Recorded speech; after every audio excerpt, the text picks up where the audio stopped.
특히 예수님의 죽음과 승천 이후에는 예수 그리스도의 생생한 증인이 되어 이 땅 위에 교회를 세우고 신자들을 이끌어가게 하기 위함이었다. 이때 예수께서 자신을 따르는 무리 가운데 따로 지명하여 뽑으신 12제자는 이러하다. 1. 시몬, 일명 게바. 예수께서 베드로라는 이름을 붙여주신 인물로 혈기가 많아 때로는 충동적이지만 강직함과 우직함이 있다. 2. 3. 야고보와 요한. 세베대의 두 아들로 이들의 급한 성격 때문에 예수께서 천둥의 아들들이라고 부르셨다. 예수님과는 이종사촌지간으로 보이는데 야고보는 리더십이 있고 요한은 사랑이 넘치는 사람이다. 4. 안드레. 베드로의 친동생이다. 늘 없는 듯 조용한 것 같지만 꼭 필요한 곳에는 항상 그가 있었다. 5. 빌립. 계산적이며 실증적이다. 지성에서 영성으로 나아간 제자다. 6. 바돌로메, 일명 나다나엘. 빌립의 친구다. 여러 학자들은 바돌로메와 나다나엘을 동일인으로 본다. 7. 마태, 일명 레위. 마태복음을 쓴 저자다. 돈을 세던 손이 성경을 기록한 손이 된다. 8. 도마, 일명 디두모. 만성적인 의심주의자다. 그렇지만 주님의 사랑과 이끄심에 마침내 부활신앙을 고백하기에 이른다. 9. 야고보. 세베대의 아들 야고보와는 구별되는 인물로 이 사람은 알페오의 아들이다. 로마 가톨릭에서는 예수님의 동생인 야고보와 동일인으로 보지만 개혁주의 교회에서는 동명이인으로 본다. 10. 다데오, 일명 유다. 마태복음과 마가복음에는 다데오로, 누가복음과 사도행전에는 유다로 기록되어 있다. 11. 시몬. 로마 제국의 압제에서 이스라엘 주권을 회복하자는 독립운동을 펼친 셀로딘, 곧 열심당원이다. 열심당은 마카비 전쟁과 유다 반란의 주역으로 알려져 있다. 12. 가룟 유다. 유일하게 남방 유다 쪽 사람으로 나중에 자신의 기대와 어긋나자 스승인 예수님을 배신한다. 이들 12제자 가운데 베드로가 수석제자로 인정받았고 또한 베드로와 야고보와 요한이 예수님의 주요 세 제자로서 활동했다. 그리고 이들 세 제자 가운데에서도 요한은 예수께 가장 사랑을 많이 받은 제자로 여겨진다. 성령을 모독하는 죄 3장 20절에서 30절, 마태복음 12장 22절에서 32절, 누가복음 11장 14절에서 23절, 12장 10절. 하루는 예수께서 어떤 집으로 들어가셨다. 그러자 이번에도 역시 수많은 사람들이 예수께 몰려들어 예수님은 물론이고 그의 제자들도 식사할 겨를조차 없었다. 당시 예수님에 대한 소문은 갈릴리 인근 지역에 널리 퍼져 있었다.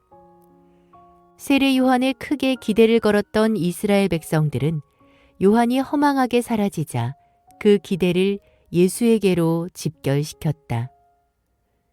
사실 처음에는 예수에 대해 별로 기대를 걸지 않았었다. 출신 신분과 지역으로 보나 모양으로 보나 세례 요한과는 비교가 되지 않는 평범한 모습이었기 때문이다.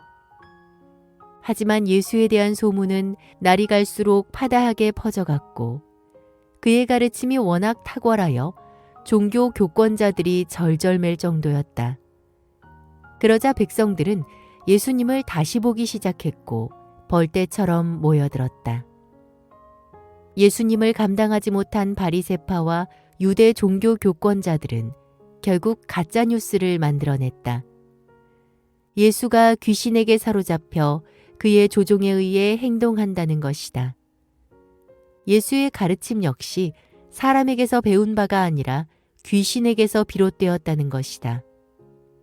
어느 곳에나 가짜 뉴스를 그대로 믿는 사람들은 있는 법이다. 가짜 뉴스를 믿는 사람들 중에는 불행하게도 예수님을 가장 믿어주어야 할 가족들도 포함되어 있었다. 얘들아, 아무래도 너희 형 예수가 이상해졌나 보구나. 그러니 우리 모두가 예수에게로 가서 그를 잘 설득하여 집으로 데려오도록 하자꾸나. 참으로 걱정이로구나. 맞아요. 형을 더 이상 내버려둘 수 없어요. 저러다가는 언젠가 일을 크게 당하겠어요. 예수가 미쳤다는 소문을 들은 예수님의 가족들, 곧 예수님의 모친인 마리아와 동생들인 야고보, 요셉, 유다, 시몬은 어떻게든 예수를 붙잡아 그를 집으로 데려가려고 하였다. 그도 그럴 것이 예수님의 믿을 수 없는 여러 주장들과 이상한 행동들, 유대 전통을 무시하고 죄인들과 가까이 지내는 습관, 그를 따르는 수많은 인파들, 식사할 겨를조차 없는 살인적인 스케줄 등은 예수님의 가족들로 하여금 충분히 예수를 정상적인 상태라고 보기 힘들게 만들었다. 더구나 당시에는 예루살렘에서 내려온 율법 교사들이 예수에 관하여 이렇게 떠들어대고 있었다. 예수가 귀신을 쫓아낸다고? 그건 예수란 자가 귀신의 두목인 바알세불에게 사로잡혀 있기 때문이야. 예수는 귀신의 두목인 바알세불의 힘으로 귀신들을 쫓아내는 것이야.